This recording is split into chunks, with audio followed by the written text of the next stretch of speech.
Oh, have you been in any fights here since you've been here?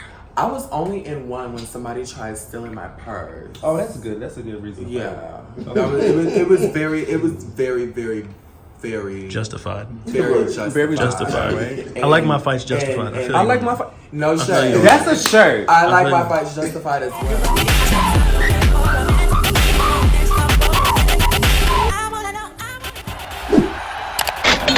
Alive here today to vividly account all of this shit, which is incredible because now we can have it shows this evolution, and also it's a capsule. Thank you to the people of HBO for capturing that story, because when you see it, it makes you care different. To your point, we don't know about it, so we don't know how to care. A lot of people don't even know that even happened. Exactly. So until we start putting what happened to us into art, into films, into books as history, education, and knowledge, they won't know.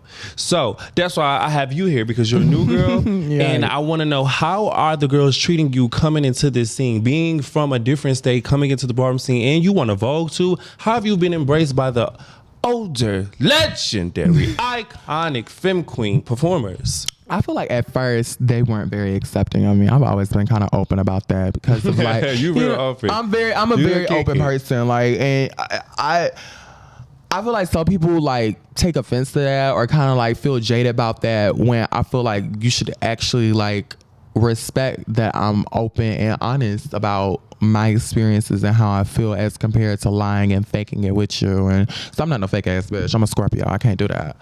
But I feel like at first they weren't accepting of me, and it 100% had to do with how they perceived I presented myself.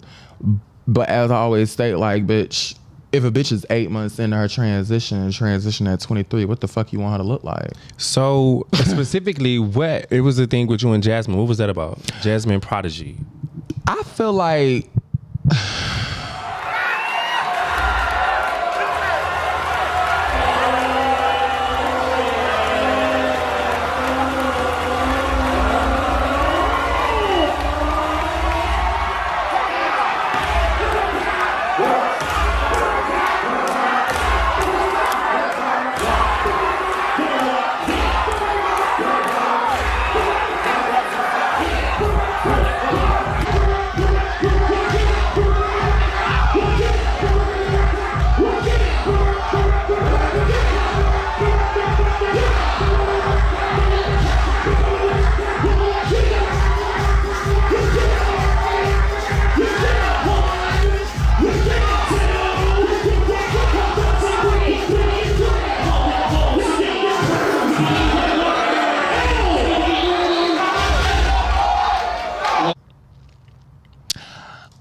stay out the comment section.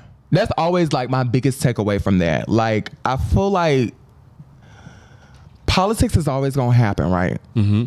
Politics is always going to happen. And in today's climate of ballroom, we have to be mature enough as the ballroom walkers, as actual performers, as people who make ballroom.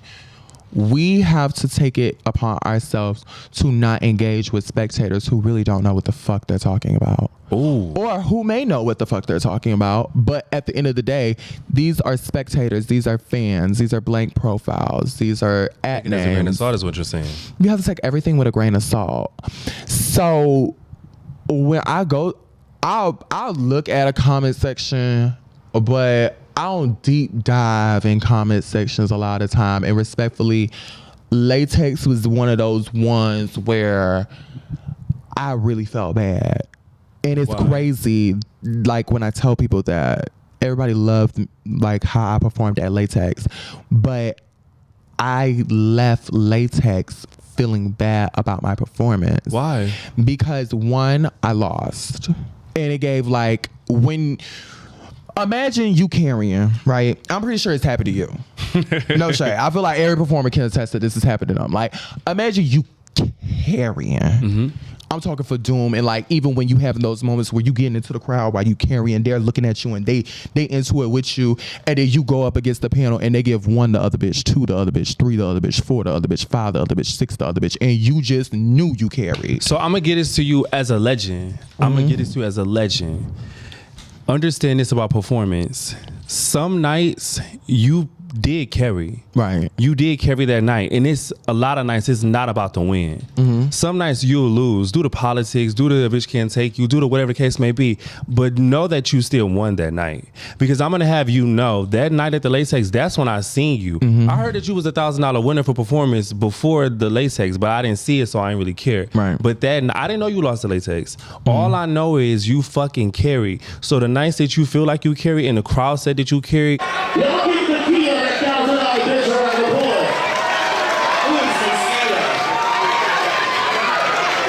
board. The judges, remember you're a performer. People judge it as art. You really can't judge Exactly. art. So we've made it a competition, but bitch, you still won.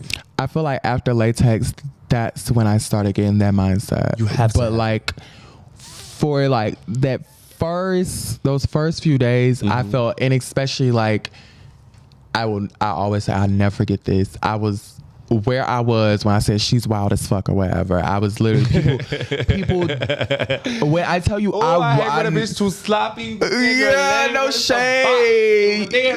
I'm over here and you literally was like kicking me in my head, and it was like it was all this shit on all this stage. I have this real big thing, like I'm tall. Yeah. So if I'm able to be as tall as I am and aware of my space, there's no reason why your short ass should not know where the fuck you're dipping, right? But one of the things that kind of like shaded me in that moment was I watched Lil Kevin. Like I used to study Lil Kevin the same way I studied all the other old bitches. I studied Lil Kevin. Lil Kevin looked at me and pointed to Jasmine. And those little things, like having a panel of icons that didn't live for you and you literally like are inspired by those icons, those were things that like I was internalizing those things, and I really shouldn't have internalized those at all. But in that moment where, one, I never thought I would be on a Latex stage. Now I'm on a Latex stage. Two, it felt like this was going to be my night. No shade. I was carrying, and I felt like it was ripped from me. I felt jaded. Where we swerved, right, when I finally decided that I was going to look at the clips. I did. I was like, okay, you didn't do as bad. Actually, girl, you carry. Cute. No shade. His comment section, and it's a topic. Like, if a bitch was not talking about Nevaeh versus Kamaya that night, they were talking about Quanice and Barbie. If they was not talking about Quanice and Barbie, they were talking about me and Jasmine.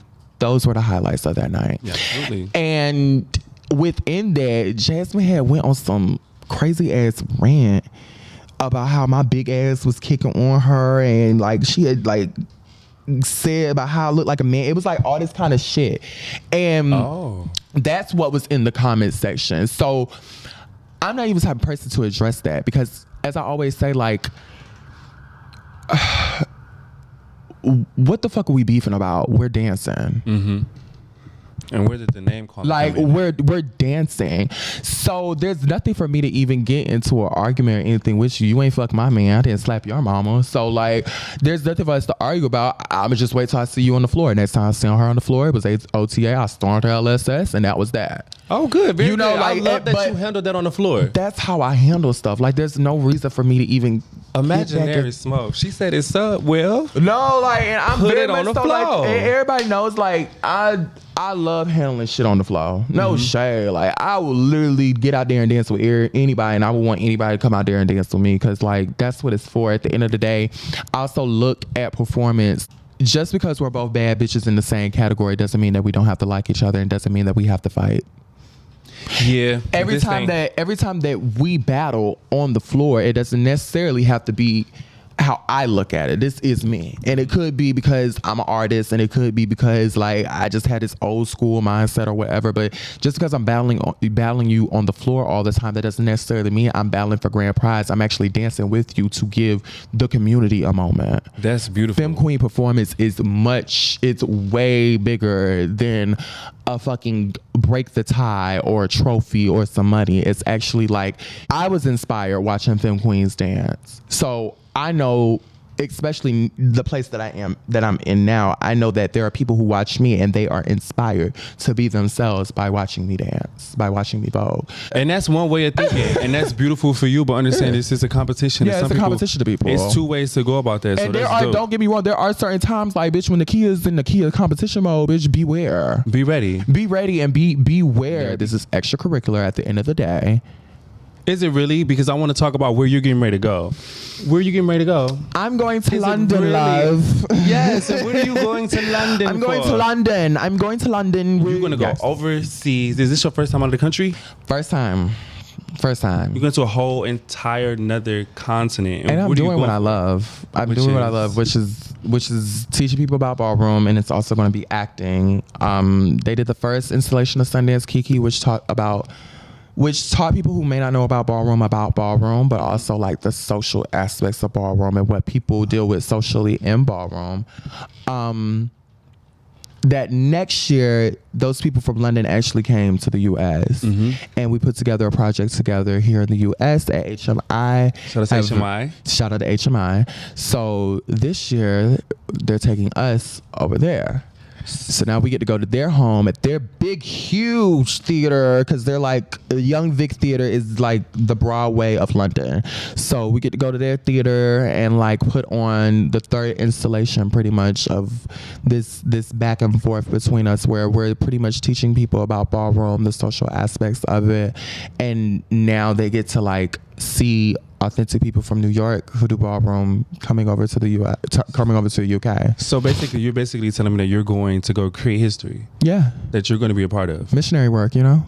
Wow. Yeah. All the way from Florida, from being depressed, from breaking up with the boyfriend, from going back and forth from Texas. Now you're going overseas to go do something that you love to do. Doing what I love to do. That the Garcon said you weren't fit to do. Listen, this is why we talk. I know you got to get ready. I know you got to go. I want to thank you so much. I want to congratulate you. Congratulations. We going to call y'all back. She got a flight to catch. I got to call somebody back. It's a whole lot bad. Thank you. Thank you. That was really good. Yes.